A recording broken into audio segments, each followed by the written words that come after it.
Hello once again, and such as yesterday and the day before, this week we're celebrating Intercultural Week. And today I've got two different guests. Wayne Bartolo, who's Maltese, and he's representing the Choral and Orchestral Society Malta Maria Bambina, which is situated in Mellieha. And we've got Kristina Dimic from Serbia, but who is currently living in Malta. Hello, guys, and welcome on board. It's very nice Hello. to have you here with us. And very interesting as well to see that both of you have music at heart and in common as well, right? So let me just start with Wayne. Wayne, can you give us a brief introduction to what Choral and the Orchestra Society Maria Bambina does? Good morning. The Choral and Orchestral Society Maria Bambina is a very unique society, not just in Mellieha, in Malta. Basically, in Malta, we have the tradition of the local band clubs in every society, in every locality, you can say.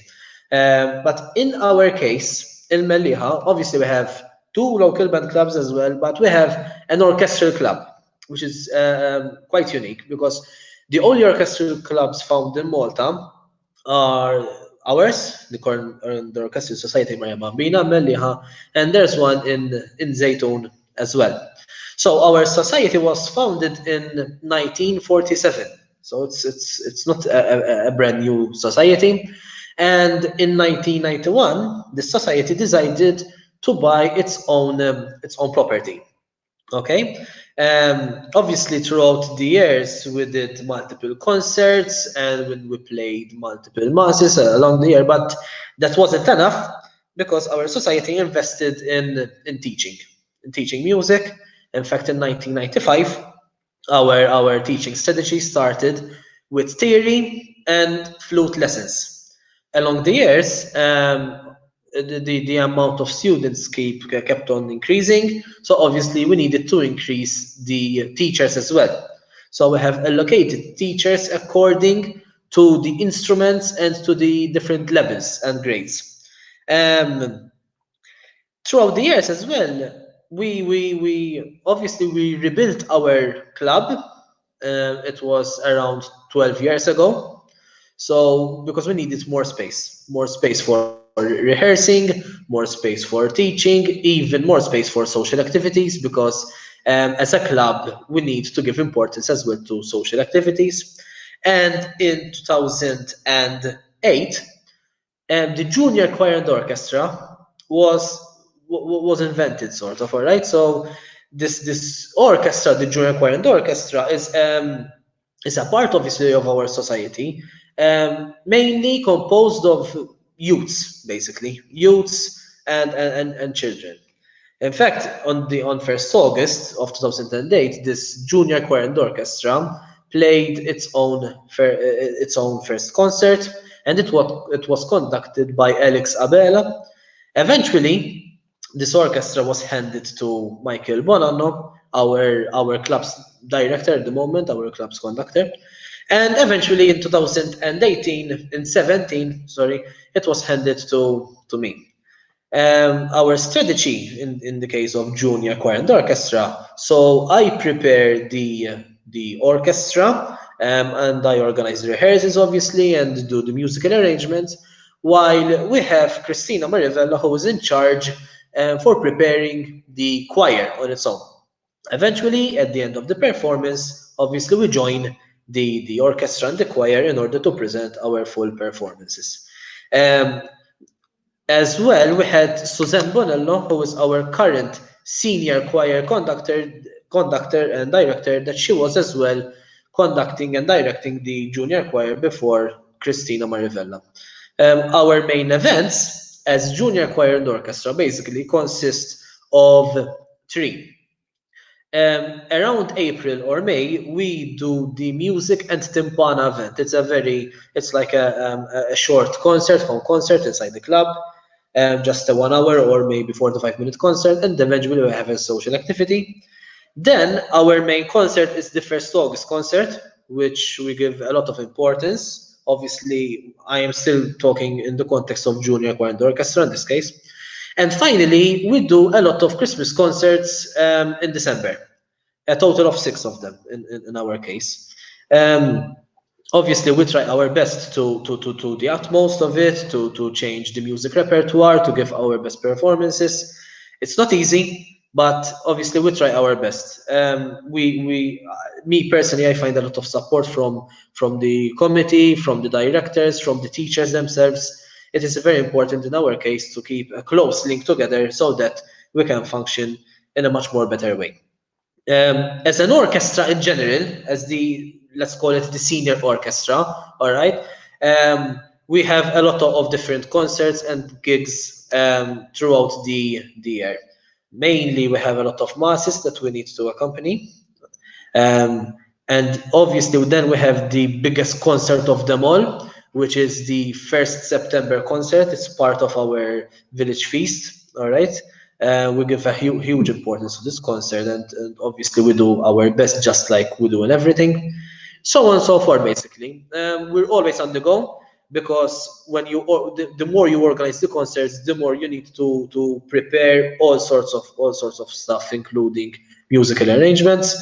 Obviously, the one of our most priority is music teaching, so that we can have top quality musicians for the future of our club and for the future of our country, basically. I can see that you are very, very much committed, Wayne, in what you do and in giving the best, not just as a teacher, but towards the community you work for. Now I'm going to move on to Kristina. So we give Kristina the floor to explain to us what is it that she does in Malta, if it was easy for her as well to settle in Malta. Kristina, the floor is yours. Bonjour, thank you. First, really, thank you for inviting me. And I would like to say that I feel really good here because, like my colleague is saying about music, we are connected, but music is really strong thing, because I connect with musicians from first moment I came here. I was like welcome. So I started with Malta Concert Orchestra to play with them. uh, of course, there are always some problems, but I would like to say good things, that I started some very important journey here on Malta from year before this year. And I started thanks to people, who are welcome for the arts here on this island, which is amazing for me that you have so many musicians in church and Philharmonic Orchestra. So first of all, I have many individual students. Two of them are my kids also, because I believe that every child should play one instrument. It bringing something that other things, not even school, not even any science can bring to you, when you play one instrument. I believe strong in this. So I do individually, I do chamber music, but in 2019 I started with, thanks to community, like for example in Swigi, local council in Swigi, they supported this activity. So I have a small chamber orchestra and I work with kids there. I have one orchestra in Mosta Music School, which is private music school, also musician from Malta Concert Orchestra, my good friend Josef Kirkop, he supported this section. So I'm glad, people recognize real values here. So we are doing amazing job. I didn't have time to organize and to send you like all pictures, and I have some technical problem to send you. For example, the result of work with these groups, Children Orchestra, we had a nice concert in Mother Day Hospital during Christmas time, and it was beautiful. Parents were there and they make recordings, and it was only after 2 months of playing. They are beginners, this is very important, so they started from zero. The thing is that I try to help them. So what I do, anyone who is interested in playing instrument and to be part of orchestra, I provide them instruments, and that is the reason that I have so many students here. Of course, with help of people who are like in a local council in Swigi, like this person Josef in Mosta. Even here in St. Paul, before coronavirus, we had a community orchestra which include all kids, Serbian, Maltese together. So it's a friendship, and it's really strong connection. We have from India, we have from Nigeria, we have all kids, you know, all are welcome for music. And Maltese people love music. This is what I see here. So many people wish to play, or they are already connected. Like everyone are welcome. I have great ideas and many things I started, but I'm grateful. I'm grateful, and I feel like I'm on real place. You know, like my colleague, he's saying, I know how hard it was to stay. Especially they are voluntary. I mean, they are coming because they love. But you need to find a way how you will put those people together. I mean, to find that same time, because everyone busy, they work something else, or they are in bank accountants, I don't know, but they play instruments. So it's really amazing. It's good hobby. It's good moment of socialization, like we are together. So now we share ideas, we share our knowledge. I mean, like really, I have a feeling something good is cooking here, you know, with music. And you have some grow-up students who, for example, they go to study outside, but you know, we try to put them together. We try to share everything. I mean, it is good thing, and I'm surprised that this is Ireland. This is small country. My country is not bigger than yours. I mean, a little bit. We are same small countries, but this is Ireland. So many musicians on one place. It's for me amazing. I love that I'm here. I love your sea. I love food. I enjoy here really on Malta, and I'm grateful again. You see, you invited me here to say about my work, to say that everyone are welcome, that we will find a way to help. For example, during this Corona, I even do some music lessons for free. Then I help to some kids. I have students who are with autism, or they have some maybe problem with health, you know. But through music, we do also some therapy. I mean, a lot of things going on. Honestly, you surprised me with your call yesterday, and I didn't have enough time because of my students. Even this morning I have lessons.